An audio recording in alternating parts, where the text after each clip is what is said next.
Story की शुरुआत में हमें गॉडली हेवन का सीन दिखाया जाता है, जहां पर 10 प्राचीन गॉड्स ने इंसानी दुनिया को शैतानी शक्तियों से बचाने के लिए ग्रैंड वॉइड शील्ड को बनाया था और ताइसेंग फ्रैक्शन इसके बचाव का काम करता है। तभी हमें दिखाया जाता है इस बारे में दो गॉड्स चर्चा कर रहे होते हैं। तभी उनमें से एक गॉड दूसरे से कहता है, बिंगियन, तुमने तो फ्यूचर को लाखों बार देखा है, आखिर इस बार तुमने क्या देखा? तभी वह कहती है, इस बार युग 129,600 सालों का है, जिसमें 12,000 साल बीत चुके हैं। ये पुरानी दुनिया खत्म होने वाली है और नया युग शुरू होने वाला है। तभी मेंग शेंजी उससे कहता है, मतलब तुम कहना चाहती हो कि मॉर्टल्स का युग शुरू होने वाला है? तभी वो कहती है, हाँ, जहाँ पर कोई लीडर नहीं होगा।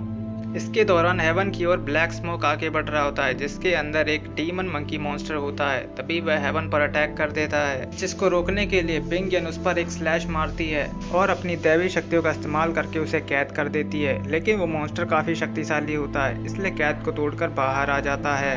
इसके बाद डीमन मंकी और मेंग शेंजी के बीच घमासान युद्ध होने लग जाता है। मेंग शेंजी उस पर लगातार अपनी स्वॉर्ड से अटैक कर रहा होता है, लेकिन डीमन मंकी भी कोई कच्चा खिलाड़ी नहीं होता है, वह इससे आसानी से बच जाता है। तभी मेंग शेंजी उस पर अपनी तीनों स्वॉर्ड से कंबाइन कर अटैक करता है, लेकिन डीमन मंकी उसे अपनी छड़ी से रोक देता है। दोनों के बीच थोड़ी देर और युद्ध चलने के बाद तभी मेंग शेंजी अपनी दैवी शक्तियों का इस्तेमाल करके उसे एक पत्थर की मूर्ति में तब्दील कर देता है और बिंगियन उसकी छड़ी को एक पिलर में तब्दील कर देती है और कहती है, भाई, ये मेरा तुम्हारे साथ आखिरी मिशन था। तभी मेंग शेंजी उससे कहता है, क्या तुम सच में उस दुनिया में जाना चाहती हो? तभी वह उससे कहती है, हाँ, इस दुनिया को बचाने का तरीका उसी दुनिया में लाई करता है और नियति ने ही मुझसे ऐसा करने को कहा है। तभी उन दोनों के बीच में थोड़ी मौज मस्ती शुरू हो जाती है और मेंग शेंजी उसके पार्टनर का मजाक उड़ाने लग जाता है। वह उससे कहता है, तुम इस आदमी के लिए अपने भाई को छोड़ना चाहती हो? तभी वह उससे कहती है, वैसे भी मैंने तुम्हारे लिए उस लड़की को छोड़ा है ना। और फिर मेंग शेंजी उससे कहता है, ठीक है, लेकिन अगर उसने तुम्हें चोट पहुंचाई तो मैं उसे मार दूंगा। इसके बाद बिंगियन वहां से ह्यूमन वर्ल्ड में चली जाती है। इसके बाद हमें 10 साल के बाद यूजिंग सिटी का व्यू दिखाया जाता है, जहां श्वान, जो कि उसका हस्बैंड होता है, कह रहा होता है कि इस दुनिया का विनाश काफी नजदीक आता जा रहा है। तभी वह उससे कहती है, अब मैं ताइसेंग फ्रैक्शन से बिलोंग नहीं करती हूँ। और फिर श्वान उससे कहता है, लेकिन पहले तुम वहाँ की गार्डियन थी। बिंगियन, मुझे उन स्क्रिप्चर्स की ज़रूरत है और मुझे पता है कि तुम उसे जानती हो। तभी वह उससे कहती है, कॉस्मोस के बाय स्क्रिप्चर ताइसेंग फ्रैक्शन का कोर है और केवल मेरा भाई ही उसके बारे में जानता है। तभी वह उससे कहती है, उन स्क्रिप्चर्स की मदद से इस दुनिया पर शासन करना एक सही रास्ता नहीं है। तभी श्वान उससे कहता है, लेकिन वो हम मॉर्टल से नफरत करता है। तभी वह कहती है, हाँ, वह अपनी शक्ति के माया जाल में भूल चुका है कि वह भी कभी मॉर्टल हुआ करता था। उन दोनों के बीच हो रही इस बहस को उनका बेटा सुन रहा होता है। इसके बाद वो दोनों ही अपने बेटे से बात करने लग जाते हैं। इसके बाद हमें एक मछली को दिखाया जाता है, जो कि एक प्रिंसेस में तब्दील हो जाती है। तभी सामने से आ रही लड़की उससे पूछती है, क्या तुम रॉयल लाइब्रेरी जा रही हो? तभी वह उससे कहती है, क्या तुम्हें लगता है मास्टर यंग मुझे उन स्क्रिप्चर्स के बारे में जानने देंगे? तभी वह प्रिंसेस से कहती है, थोड़ा धीरे बोलो। तभी प्रिंसेस उससे कहती है, तुम कितनी डरपोक हो। तभी बिंगियन और उसका बेटा स्क्रिप्चर के सीक्रेट के विषय में चर्चा करते हुए जा रहे होते हैं और दीवार की दूसरी तरफ मौजूद चैन इसको सुन लेती है। इसके बाद हमें पैलेस का सीन दिखाया जाता है, जहाँ पर श्वेन और किंग येन बात कर रहे होते हैं। तभी किंग येन उससे कहता है, क्या बिंगियन अभी तक राजी नहीं हुई है? और वह अपने दो पूर्वजों की तस्वीर श्वेन को दिखाता है और कहता है, इन दोनों ने ही ताइसेंग फ्रैक्शन के नियमों का उल्लंघन किया, जिसकी वजह से मेंग शेंजी ने इनको मार दिया। तभी वह एक पोर्टल से अपनी शिप को देखने के लिए वहां से चले जाते हैं। तभी हमें फिर से बिंगियन और उसके बेटे को दिखाया जाता है और उनकी चर्चा को प्रिंसेस चैन पीछे से सुन रही होती है। तभी बिंगियन को चैन के बारे में पता चल जाता है और वह अपनी शक्तियों से उसे कैद कर देती है।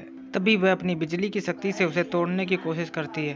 तभी पीछे से बिंगियन आ जाती है और उससे कहती है, हैन शाओजी से तुम्हारा क्या नाता है? तभी चैन उससे कहती है, आप मेरे मास्टर को जानती हो? तभी बिंगियन उससे कहती है, जब हम पिछली बार मिले थे तो उसने मुझे बताया नहीं कि उसके पास एक क्लेवर स्टूडेंट है। तभी चैन उससे कहती है, आप जरूर ही ताइसेंग फ्रैक्शन की देवी हैं, गुस्ताखी के लिए मुझे माफ करना।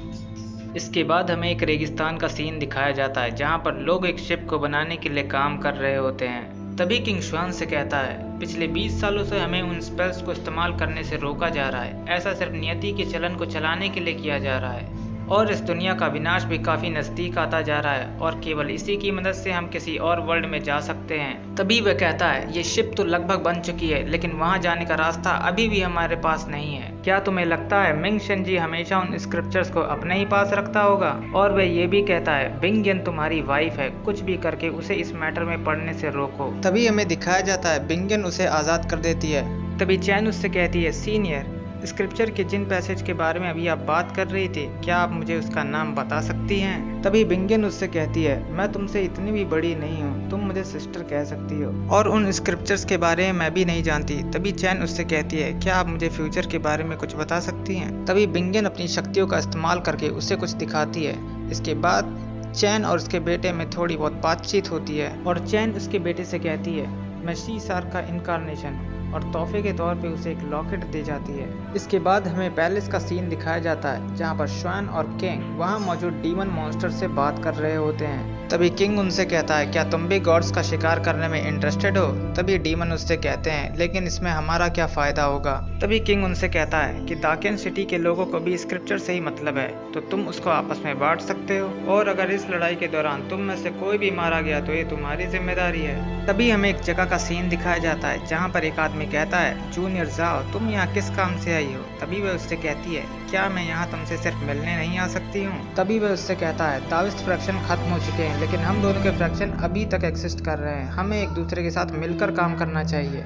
तभी जाओ उससे कहती है ये सब ताइसेंग फ्रैक्शन की वजह से हुआ है, हम जैसे लोग जो कि मैजिक आर्ट्स परफॉर्म करके उनके नियमों को तोड़ सकते हैं वह उनको मार देते हैं, क्या ये सब ठीक है? तभी वह उससे कहता है उन्होंने हमें हजारों सालों से नीचे छोड़ा हुआ है, शायद ये किसी न किसी चीज का हिस्सा होगा। तभी जाओ उससे कहती है यूजिंग सिटी में भी कई को लगता है कि ये सब किसी उद्देश्य का हिस्सा नहीं है। तभी शाह उससे कहता है मिंग शेनजी से रिलेटेड हर एक चीज यहाँ पर सभी को व्यर्थ ही लगती है। तभी जाओ उससे कहती है अगर हम उसे मार दे तो? तभी शाह उससे कहता है हर कोई बिंगयन के प्रति तुम्हारे व्यवहार को जानता है, अगर इस दौरान तुमने उसे कुछ भी किया तो श्वान बहुत गुस्सा हो जाएगा। तभी जाओ कहती है हाँ मुझे पता है, हमें बस उसको इस सब से दूर रखना है। तभी हमें बिंगयन और उसके बेटे को दिखाया जाता है जो कि स्क्रिप्चर से रिलेटेड चर्चा कर रहे होते हैं।